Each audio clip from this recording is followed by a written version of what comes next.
बिस्मिल्लाहिर्रहमानिर्रहीम। आज का ये हमारा पिछले लेक्चर में हम वो डिफरेंस पढ़ चुके हैं दोनों लेक्चरों के अंदर, फोटोसिंथेसिस, रेस्पिरेशन, और उसके बाद दूसरा जो फ़र्क पड़ा हमने दूसरे लेक्चर में वो differentiate between the respiration anaerobic and aerobic respiration. अब ये हमारा ये चैप्टर ख़त्म हो गया। अब नेक्स्ट चैप्टर है चैप्टर नंबर 8, यूनिट 8 ये है यूनिट 8 जिसको हम न्यूट्रिशन, ग़िज़ाई के न्यूट्रिशन ये ग़िज़ा के हवाले से हम पढ़ेंगे। ये न्यूट्रिशन, इसको तग़ज़िया भी कहते हैं। तग़ज़िया भी इसको कहा जाता है न्यूट्रिशन के अंदर। अब देख रहे हैं इस प्रोसेस के अंदर सबसे पहले हम डेफिनेशन कहते हैं न्यूट्रिशन की क्या है? न्यूट्रिशन जिसको हम तग़ज़िया कहते हैं, न्यूट्रिशन। सबसे पहले ये देख देते हैं हम क्या करते हैं, हासिल करते हैं, ऑब्टेन करते हैं, ऑब्टेन करते हैं, हम इसको हासिल करते हैं। उसके बाद और उसको बाद प्रिपेयर करते हैं और अब्ज़ॉर्ब करते हैं। ये तीन प्रोसेस है जिसमें न्यूट्रिशन का मतलब ये है ऑब्टेन हासिल करते हैं, प्रिपेयर करते हैं और अब्ज़ॉर्ब करते हैं और कन्वर्ट करते हैं इनटू बॉडी सब्सटेंसेस और कन्वर्ट करते हैं। और ये इनको क्या करते हैं, इसको कन्वर्ट करते हैं बॉडी सब्सटेंसेस जिसके ग्रोथ फॉर क्या एनर्जी की हमें ज़रूरत है, एनर्जी की ज़रूरत है। हमें क्या करते हैं, एनर्जी की ज़रूरत है। न्यूट्रिशन का मतलब है हम फूड हासिल करते हैं। क्या करते हैं? फूड ये फूड है, फूड हम हासिल करते हैं, ऑब्टेन करते हैं, ये हासिल की जाती है, तैयार करते हैं, जज़ब की जाती है। और कन्वर्शन है, अमल क्या है? कन्वर्शन है body substances energy and growth के लिए। दो प्रोसेस हमारे, ग्रोथ और एनर्जी। हमें एनर्जी मिलेगी ताकि जिस्म के अंदर वो तवानाई पैदा हो, जिस्म वो बड़े फले फूले। ये न्यूट्रिशन का प्रोसेस है। उसके बाद आ जाता है न्यूट्रिएंट्स। न्यूट्रिएंट्स से ये ग़िज़ाई मादे, ये क्या, इसको न्यूट्रिशन कहलाते हैं, जिसको हम ग़िज़ाई मादे का नाम देते हैं। ग़िज़ाई मादे न्यूट्रिएंट, वो तग़ज़िया है जिसको हमने न्यूट्रिएंट कह दिया। अब उसके बाद न्यूट्रिएंट है जिसमें वो क्या आ जाता है, वो कहता है न्यूट्रिएंट ऐसे एलिमेंट या कंपाउंड है। वो कहता है एलिमेंट और कंपाउंड, ऐसे एलिमेंट नासिर या मुरक्कबात हैं। कौन से ऐसे एलिमेंट और कंपाउंड के? वो कहता है प्रिपेयर द फूड। वो क्या कहते हैं? Organism obtain and use energy. वो कहते हैं हासिल करते हैं obtain and use एनर्जी। ऐसे एलिमेंट और कंपाउंड है वो obtain हासिल किए जाते हैं, ऑर्गेनिज्म obtain करते हैं, use energy for the synthesis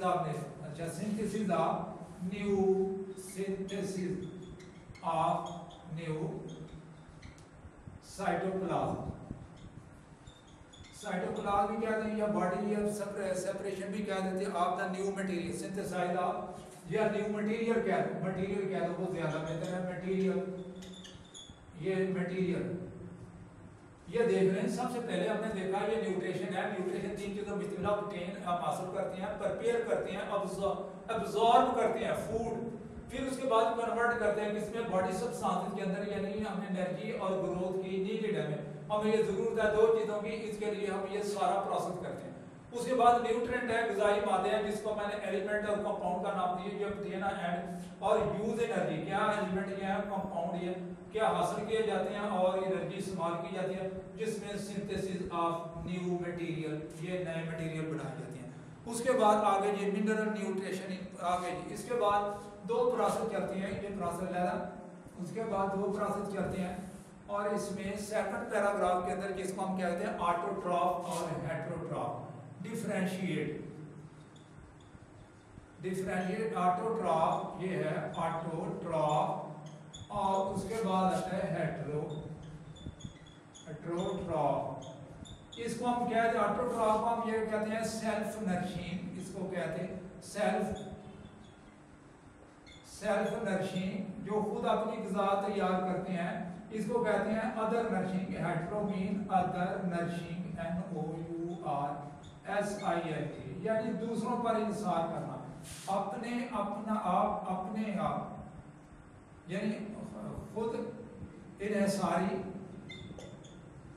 दूसरे पर इंसार करना, दूसरे पर इन्हिसार करना, इंसार करना। ये देख लें ऑटोट्रॉफ और हेटेरोट्रॉफ के अंदर, ये सेल्फ नरिशिंग है, ये सेल्फ नरिशिंग है, और वो क्या है अदर नरिशिंग। अब सेल्फ नरिशिंग के लिए जो है जितने भी प्लांट हैं वो सारे सेल्फ नरिशिंग है। प्लांट जितने भी पौधे हैं वो क्या करते हैं, वो कार्बन डाइऑक्साइड फिजा में ले लेते हैं, कार्बन डाइऑक्साइड वो क्या फिजा में ले लेते हैं, और वाटर जो है वो जमीन से मिल जाता है, और फिर यह सूर्य की रोशनी पड़ती है, ये क्लोरोफिल है, ये क्लोरोफिल है, और उसके अंदर क्या बन जाता है, उसके अंदर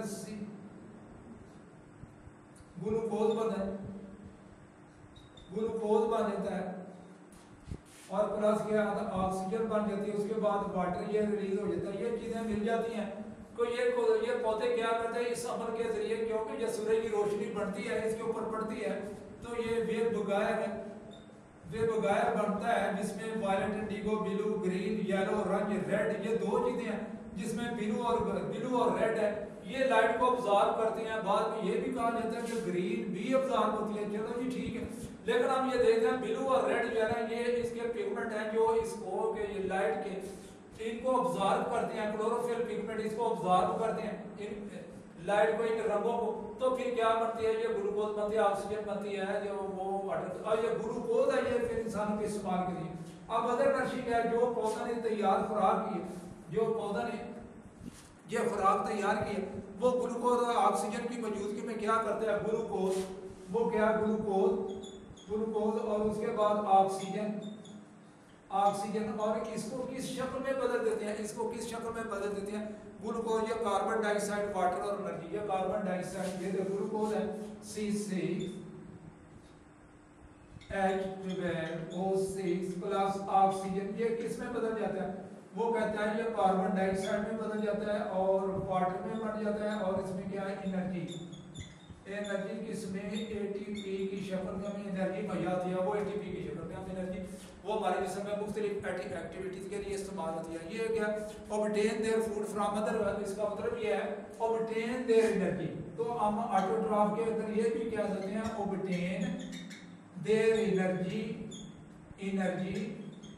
फ्रॉम अदर ऑर्गेनिज्म, ये दूसरे जानदारों से एनर्जी हासिल करते हैं। और फिर क्या है ऑटोट्रॉफ, ये है prepare their food is used in growth, prepare their food, और ये क्या करते हैं सेल्फ नरिशिंग, क्या prepare their food for self nourishing,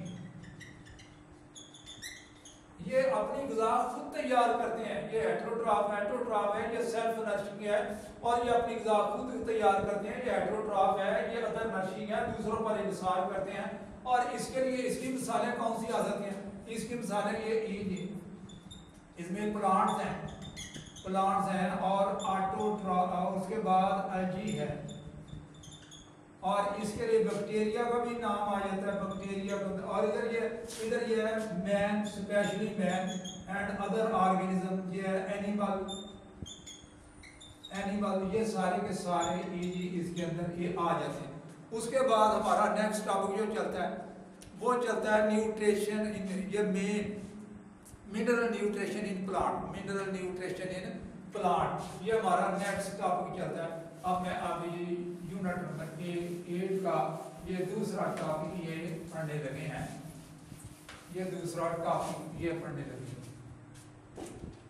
अब मिनरल न्यूट्रिशन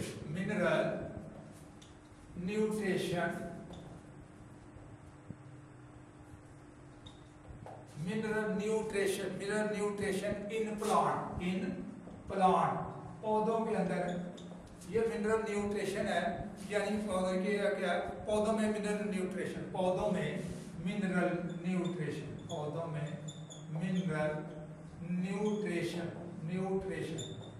तो इसके अंदर ये देख ले, सबसे पहले हम ये किस चीज का जिक्र करते हैं, हम ये कहते हैं इसमें दो चीजें वैरायटी आती है। एक तो है मैक्रो न्यूट्रिएंट्स और मैक्रो। ये न्यूट्रिशन, ये दो किस्म की है। ये मिनरल न्यूट्रिशन इसके अंदर ये लगा, ये क्या है, मैक्रो न्यूट्रिशन। और उसके अंदर ये दूसरी किस्म इसके अंदर ये है माइक्रो न्यूट्रिशन। मैक्रो का मतलब है बड़े, बिग या लार्ज अमाउंट,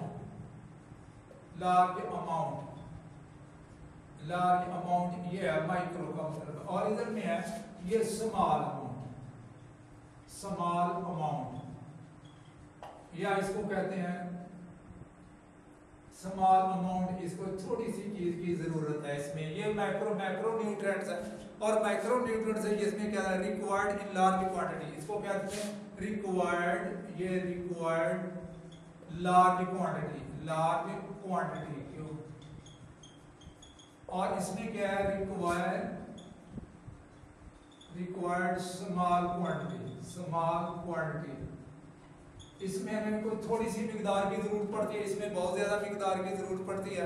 तो इसमें क्या, अब एग्जांपलों के लिहाज से हम चलते हैं जी। Micro nutrient, role in plant, ये इनका पौधों में क्या है, रोल इन प्लांट, ये प्लांट में क्या किरदार अदा कर सकते हैं। सबसे पहले ये देख लें, हम ये इधर पढ़े मैक्रो की बात की, माइक्रो की बात की। अब वो रिक्वायर्ड लार्ज क्वांटिटी और रिक्वायर्ड स्मॉल क्वांटिटी और रोल है इन प्लांट के अंदर। सबसे पहले हम इनकी टाइप्स के बारे में पढ़ते हैं। सबसे पहले आता है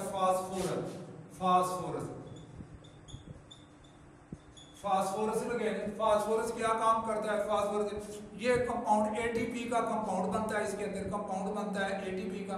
और न्यूक्लिक एसिड और एंजाइम, एटीपी का कंपाउंड बनता है, एटीपी का कंपाउंड है, न्यूक्लिक एसिड बनता है, एटीपी का कंपाउंड बनता है, न्यूक्लिक एसिड बनता है। फिर उसके बाद कोएंजाइम और नेसेसरी कोएंजाइम,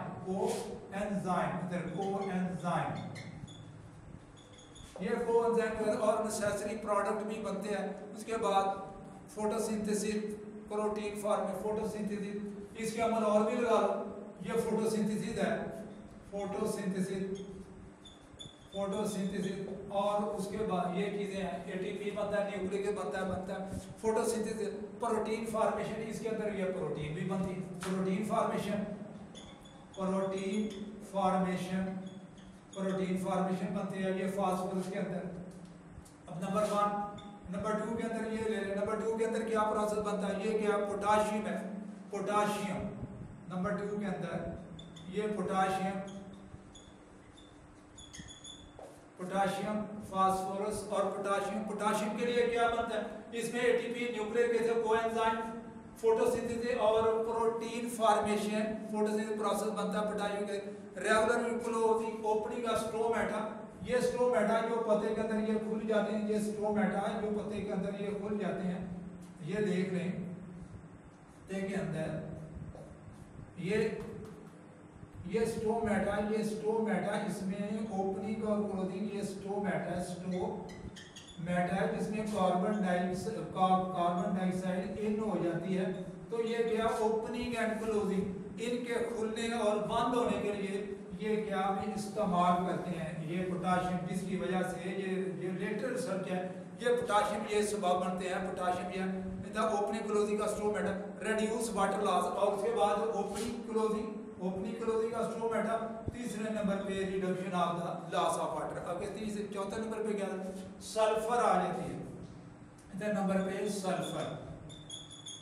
सल्फर का प्रोसेस क्या है, सल्फर प्रोसेस के अंदर क्या है, कंपोनेंट ऑफ प्रोटीन और विटामिन बनते हैं। कंपोनेंट प्रोटीन बनती है और उसके बाद विटामिन बनते हैं, विटामिन बनती है। ये प्रोसेस पहले फास्फोरस में देख लें, ये पोटाशियम में देख लें। तीसरा जो है सल्फर, जो है प्रोटीन बनती है और ये विटामिन बन जाते हैं, और विटामिन के अंदर ये प्रोसेस ये बनता चला है। उसके बाद ये एंजाइम का भी हिस्सा कुछ इसके साथ एंजाइम प्रोसेस बनता है। अब उसके बाद ये आखिरी प्रोडक्ट जो हमारा जो को कैल्शियम है, कैल्शियम। नंबर 4 है कैल्शियम। कैल्शियम के अंदर देख लीजिए क्या एंजाइम और स्ट्रक्चरल कंपोनेंट बनते हैं। Cell wall, enzyme cell wall बनती है, structural component of cell wall बनता है। ये इस तरह ये मुख्तलिफ कंपोनेंट बन रहे हैं। ये पोटाशियम है और ये इसके अंदर ये चीज बन गई, और फास्फोरस के अंदर ये चीज बन गई, phosphorus potassium opening closing stomata बन गया। सल्फर के अंदर ये क्या बनता, प्रेपरेशन विटामिन बन गया, एंजाइम बन गया। कैल्शियम के अंदर सेल वॉल के सब्सटेंसेस बन गए। और उसके बाद water movement in cell, water movement